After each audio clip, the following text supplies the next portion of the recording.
ಸಂವಿಧಾನ ವಿರೋಧಿ ಹಾಗೂ ಅಮಾನವೀಯ ಆಚರಣೆಗಳಿಗೆ ಕಡಿವಾಣ ಹಾಕುವಂತೆ ಮೈಸೂರು ಜಿಲ್ಲಾಡಳಿತಕ್ಕೆ ಮನವಿ.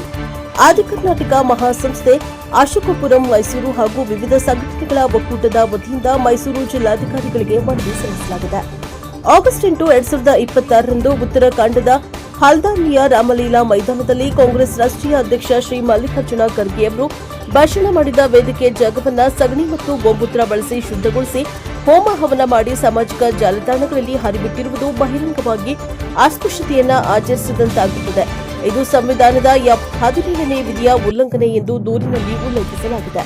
ಜಾತಿ ವ್ಯವಸ್ಥೆಯನ್ನ ಪ್ರತ್ಯಕ್ಷವಾಗಿಯೇ ಆಚರಿಸುತ್ತಾ ಹಿಂದುಳಿದ ಮತ್ತು ಅಸ್ಪೃಶ್ಯ ಸಮುದಾಯಗಳನ್ನು ಮಾನಸಿಕವಾಗಿ ಕುಗ್ಗಿಸಿ ದೌರ್ಜನ್ಯವೆಸಗಲಾಗಿದೆ.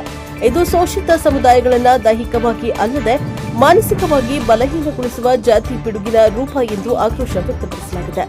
ಶತಶತಮಾನಗಳಿಂದ ಆಚರಿಸಿಕೊಂಡು ಬಂದಂತಹ ಜಾತಿ, ವರ್ಣ, ಲಿಂಗ ಹಾಗೂ ಕುಲಗಳ ಆಧಾರದ ಮೇಲೆ ಮನುಷ್ಯನನ್ನ ಕೀಳಾಗಿ ಕಾಣುವಂತಹ ಅತ್ಯಂತ ಮಾನಸಿಕ ವಿಕೃತಿಯನ್ನ ಮುಂದುವರಿಸುವ ಪ್ರಯತ್ನವಾಗಿದೆ ಎಂದು ಆರೋಪಿಸಿ ಇಂತಹ ಅಮಾನವೀಯ ಆಚರಣೆ ಮಾಡಿದವರನ್ನ ಬಂಧಿಸಬೇಕು, ಸಾರ್ವಜನಿಕ ಸ್ಥಳಗಳಲ್ಲಿ ನಡೆಯುವ ತಾರತಮ್ಯ ತಡೆಗಟ್ಟಬೇಕು, ಸಮಾನತೆ ಸಹೋದರತ್ವ ಕಾಪಾಡಬೇಕು ಎಂದು ಜಿಲ್ಲಾಡಳಿತ ಹಾಗೂ ಪೊಲೀಸ್ ಇಲಾಖೆಗೆ ಒತ್ತಾಯಿಸಲಾಗಿದೆ.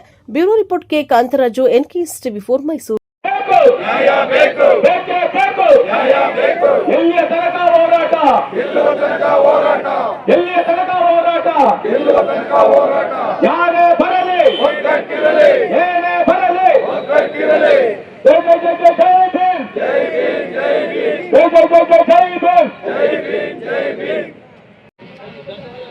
ನಮಸ್ಕಾರ.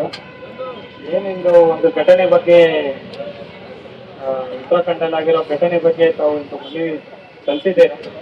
ಅದು ಖಂಡಿತವಾಗಿಯೂ ಖಂಡನೀಯ ಘಟನೆ. ಯಾವುದೇ ಒಂದು ಸಿವಿಲೈಸ್ ಸೊಸೈಟಿಯಲ್ಲಿ ಈಗಿನ ಟೈಮಲ್ಲಿ ಯಾವ ಕಾರಣಕ್ಕೂ ಯಾರಿಗೂ ಸಹ ಘಟನೆಯಾಗಿ ನಡೆದಿದೆ ಅಂತ ತಾವು ಇವತ್ತು ಒಂದು ಕಟ್ಟಿದ್ದೇನೆ. ಅದಕ್ಕೆ ಯಾರಿಗೂ ಸಹ ಸಮರ್ಥನೆ ಹೇಳ್ಕೊಡ್ದು ತಾವೇನು ಮನವಿ ಕೊಟ್ಟಿದ್ದೀರಾ ಯಾರಿಗೆ ತಲುಪಿಸ್ಬೇಕಂತ ಖಂಡಿತವಾಗಿಯೂ ನಮ್ಮ ಒಂದು ಪತ್ರ ಹಾಕಿ ಅವ್ರಿಗೆ ತಲುಪಿಸುವಂಥ ಕೆಲಸ. ಯಾರು ಅಪರಾಧಿ ಅಥವಾ ಇದ್ದಾರೆ ಅವರಿಗೆ ಕಾನೂನು ಅಡಿಯಲ್ಲಿ ಏನು ಕ್ರಮ ಆಗಬೇಕು ತಗೊಳ್ಬೇಕಂತ ತಮ್ಮ ಸಂಘ ಅಪೋದನೆ ಮಾಡಿದೆ ಅಂತಲೂ